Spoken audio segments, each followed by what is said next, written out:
Em 7 de dezembro de 2022, completam 750 anos sobre a data em que Vila Real foi fundada, por iniciativa do rei Dom Afonso III, num esforço que se consolidou no reinado seguinte, o de Dom Dinis.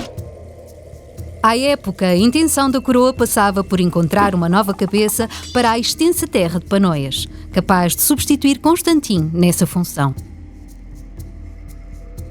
Vale a pena recordar que a terra de Panoias, grosso modo, corresponderia atualmente à metade mais a sul do distrito de Vila Real, com algumas seções, entrando um pouco até naquilo que é hoje o distrito de Bragança.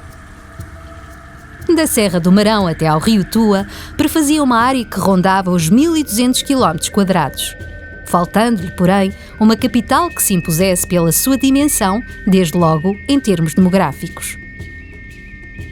Constantino era o centro económico, administrativo e judicial da terra de Panoias, mas era também terra chã, difícil de defender, razão pela qual a cabeça militar do território tinha de estar instalada no afastado Castelo de São Cristóvão, um castelo roqueiro, rudimentar, assente num esporão granítico, atualmente conhecido por Monte de São Bento. Neste contexto, a alternativa encontrada pela coroa passou pela escolha de uma pequena aldeia chamada Sesmires, uma aldeia que reunia excelentes condições naturais defensivas e era servida pelas principais vias de comunicação que atravessavam a terra de Panoias. Foi com base nessa pequena aldeia que se fundou Vila Real e a sua fortaleza, no chão a que hoje chamamos Vila Velha. Na altura em que se transformou em Vila Real, Sesmires fazia parte da freguesia de Vila Marim, juntamente com Lordelo, Quintela e Agarés. Sem que existisse sequer uma localidade de tamanho médio em toda a terra de Panoias, a população estava organizada sobretudo em pequenos aglomerados. Sesmires eram desses aglomerados. Em 1272, Dom Afonso III menciona já o alcácer que se pretendia construir.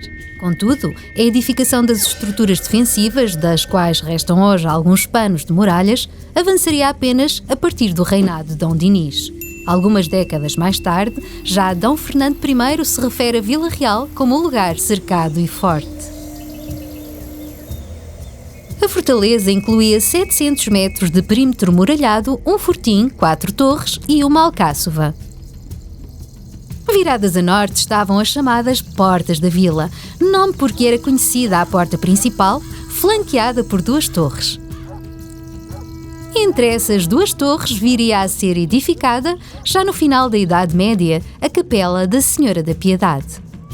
Voltada à poente, havia uma porta secundária no recinto muralhado, protegida também por uma torre. Era a Porta Franca, assim chamada devido à isenção de pagamento de impostos sobre as mercadorias que por ali entrassem na vila medieval.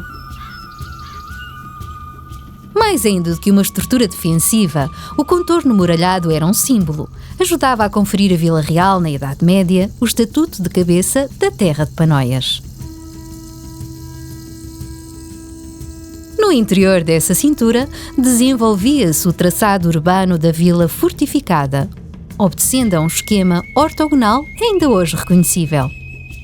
A pequena malha urbana, correspondente ao chão a que chamamos entretanto Vila Velha, organizava-se com base em 2 eixos principais orientados no sentido norte-sul, unidos por travessas no sentido este a oeste, incluindo o arruamento perpendicular que ligava à Porta Franca.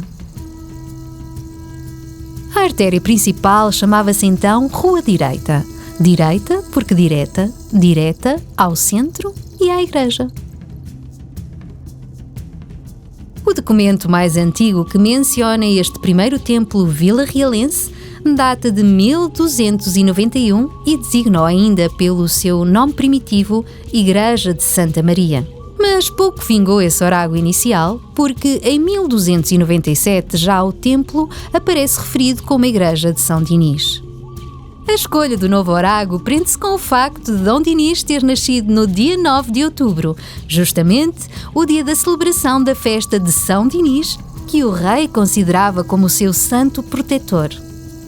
A 2 passos da igreja erigiu-se a Capela de São Brás, um panteão familiar da Idade Média, hoje monumento nacional, conservando em grande medida a sua arquitetura de origem. Entretanto, a expansão urbana para além dos limites do chão originário, a atual Vila Velha, começou logo nas primeiras décadas do século XIV. Quer dizer, o tempo passa. Contamos agora 750 anos de história desde esse dia 7 de dezembro de 1272, em que o rei D. Afonso III institui formalmente uma vila de fundação régia, Vila Real de seu nome.